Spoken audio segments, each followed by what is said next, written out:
Ciao a tutti e ben ritrovati in questo nuovo video. Io sono Marlene e questo è il mio canale. Oggi vedremo tutti gli ingredienti che ci servono per partire dalle basi per l'applicazione dello smalto semipermanente. Sigla!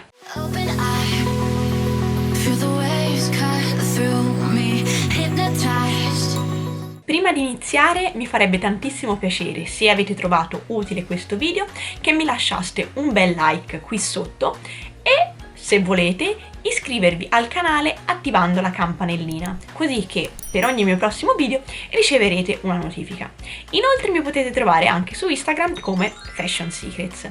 Venendo al video, ho visto alcune vostre domande nei commenti dei precedenti video ed effettivamente mi sono accorta che mancava un video con l'occorrente per iniziare dalle basi dell'applicazione dello smalto semipermanente, e quindi ho deciso di registrare questo video per voi, quindi spero che sia apprezzato.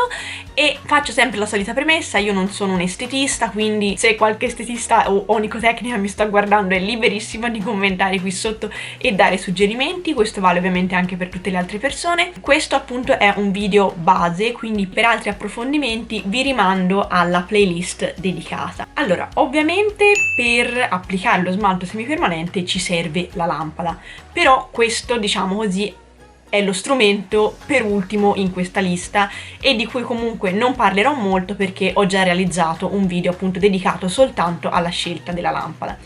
Ammesso che appunto si utilizzi questo strumento qui, partiamo invece dagli altri strumenti che servono per la preparazione dell'unghia e le altre cose appunto da andare a applicare. Allora, innanzitutto dobbiamo andare a prendere una lima.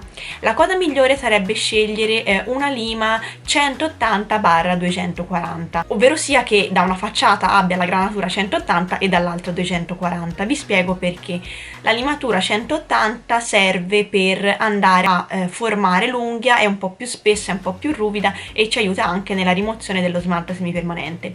La 240 invece è un po' meno ruvida, è un po' più liscia e serve per andare a opacizzare l'unghia. Infatti per l'applicazione dello smalto semipermanente è importantissimo avere un'unghia non grassa, quindi per questo c'è questo passaggio che è quello di opacizzare. In alternativa a appunto questa lima 240 si può benissimo utilizzare il buffer, che è un mattoncino che trovate sia nei negozi sia online e che ha un costo veramente basso di circa 1 euro, 2 euro, poco più insomma.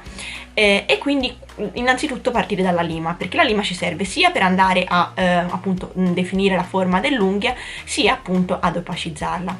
Ovviamente se non avete in casa la lima 180 o 240 va benissimo anche una lima semplicemente un po' più granulosa e un'altra lima che non sia altrettanto granulosa, quindi cioè questo è il consiglio che vi do io in base alla mia esperienza, però ovviamente potete limare benissimo anche con un altro tipo di lima, l'importante è che appunto vada a svolgere questa funzione. Se vi può aiutare, io ho preso un po' di tempo fa un pacchettino di lime di varie tipologie insieme a un magic remover che non vi consiglio assolutamente, anzi se volete vedere la mia brutta esperienza ve la lascio qui sopra, ma a parte questo appunto veramente ne trovate di tutti i tipi e ovunque, di tutte le tipologie. Poi ci serve uno spingicuticole. Allora, sulla parte bassa dell'unghia abbiamo le cuticole, che ovviamente sono lì per un motivo.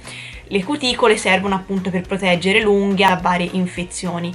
Ovviamente quando si va ad applicare lo smalto è consigliato avere le cuticole abbassate in modo tale che lo smalto semipermanente, quando lo andiamo a mettere nel fornetto che si catalizza, non si sollevi tutto. Quindi per questo ci serve lo spingicuticole. Potete prendere o il bastoncino di arancio, che è questo bastoncino di un legno particolare che vi serve a abbassare le cuticole se non le avete in maniera eccessiva e non troppo dure, oppure vi potete servire dello spingicuticole in metallo, che appunto è questo strumento a palettina che serve per andare a spingere le cuticole un pochino più spesse.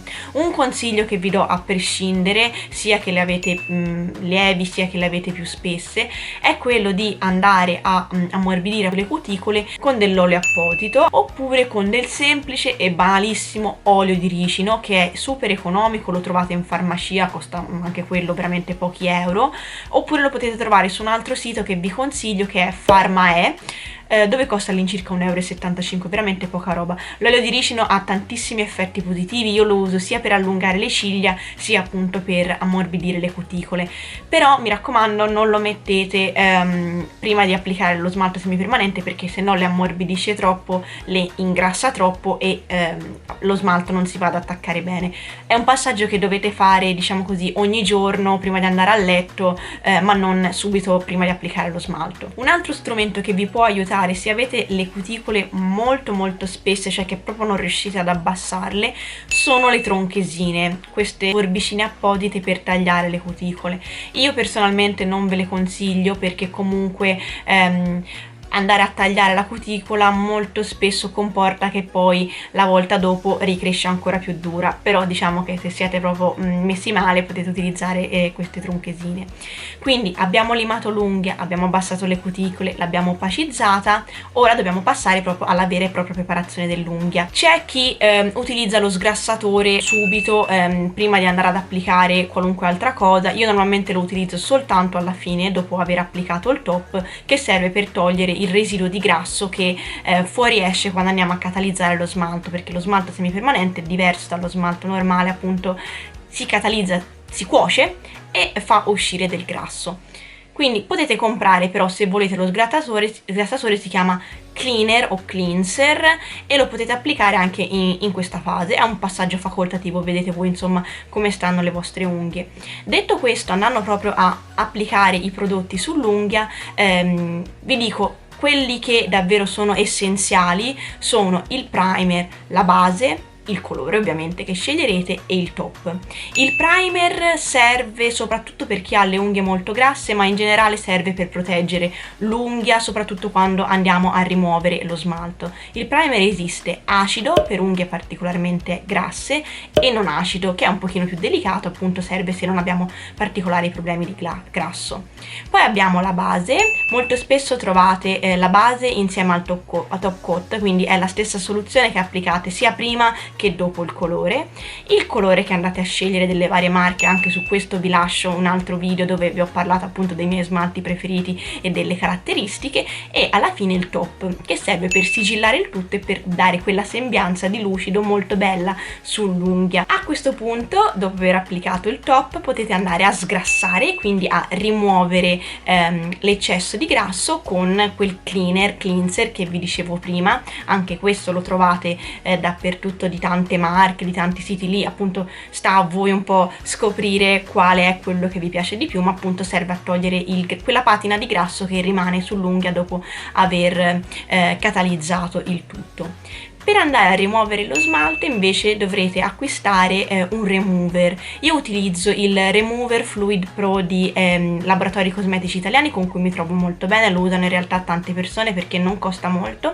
Lo trovate anche in negozi fisici come La Rinascente, Coin, o comunque sul sito direttamente di Laboratori Cosmetici Italiani, e appunto è quella soluzione che serve ad andare a rimuovere lo smalto una volta che abbiamo appunto rivestito tutte le unghie con la stagnola e il cotone imbevuto appunto di acetone. Questo è il passaggio che si va a fare, ma anche per questo vi rimando agli altri video della playlist. Spero che questo video vi sia stato utile. Se avete qualunque tipo di domanda scrivetemela pure qui sotto, e mi raccomando, se state realizzando i vostri primi semipermanenti, le vostre prime creazioni, e avete visto questo video per farlo e avete Instagram, taggatemi pure nelle stories, così vi ricondivido volentieri. Io vi mando un grosso bacio, vi ringrazio per aver guardato questo video e vi invito a condividerlo a tutti quelli che stanno imparando appunto l'applicazione del semipermanente. Ciao! Grazie per essere arrivato fin qui. Ti lascio altri video che potrebbero esserti utili.